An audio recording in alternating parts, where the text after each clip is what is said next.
Hello Forge fans! In this video, we will teach you all you need to know about the Fellowship event minigame.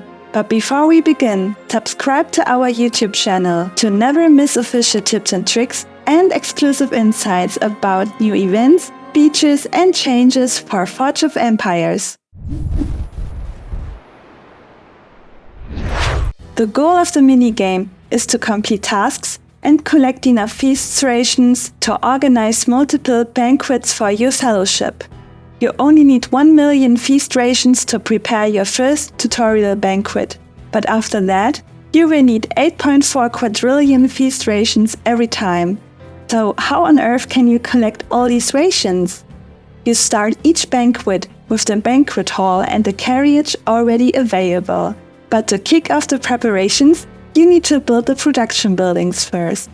The Spice Merchant is the first out of 5 production buildings and will start producing rations when you click on it. Once the rations are ready, click on the carriage to transport them. Finally, click on the banquet hall to collect the rations and add them to your current balance.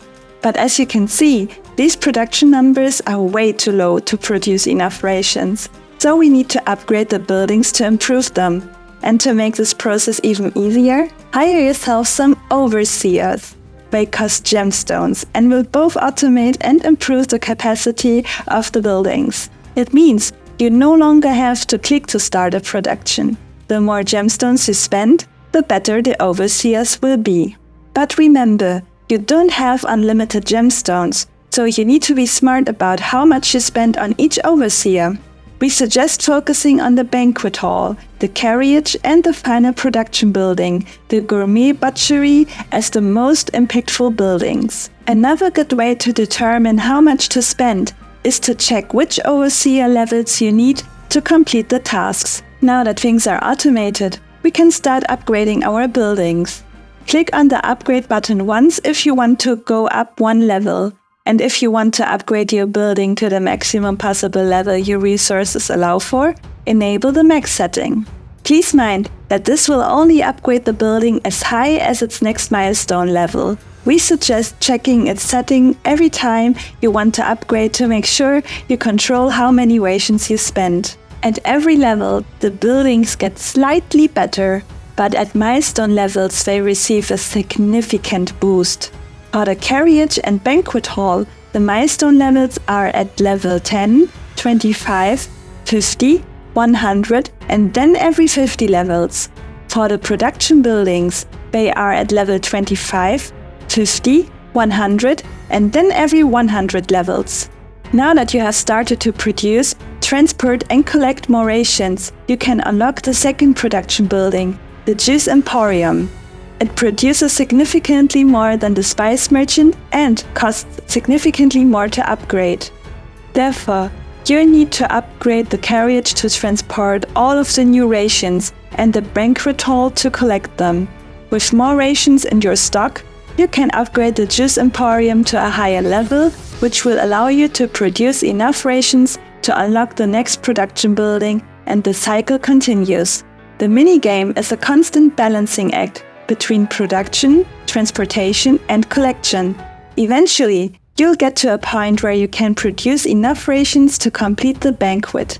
Typically, it happens when you have your carriage and banquet hall at level 300 and the final production building, the gourmet butchery, at level 50. And the level of your other production buildings will be heavily affected by the task conditions for that banquet. Speaking of tasks, in total, there are 38 of them in each banquet, but it's not required to complete everything. As long as you gather 8.4 quadrillion feast rations, you can complete a banquet regardless of how many tasks you did. However, tasks can be really helpful if you want to win the grand prizes. For example, to get the Sunhaven Palace upgrade kit, you need to complete 300 tasks, which you could do by completing 30 tasks, each in 10 banquets across the event. When you have completed a banquet, you get a free celebration chest reward, but you also have the choice to open more chests for gemstones.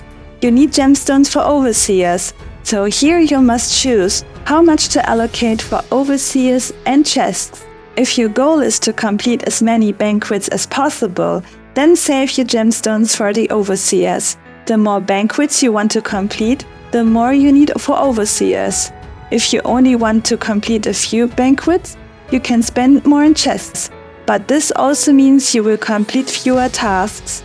If you want to buy all the chests after a banquet, make sure to buy all at the same time for a discounted price. And that's all from our minigame tutorial. We hope you found it helpful. If you have any questions or any tips or strategies you want to share with your fellow Forge fans, make sure to leave a comment below.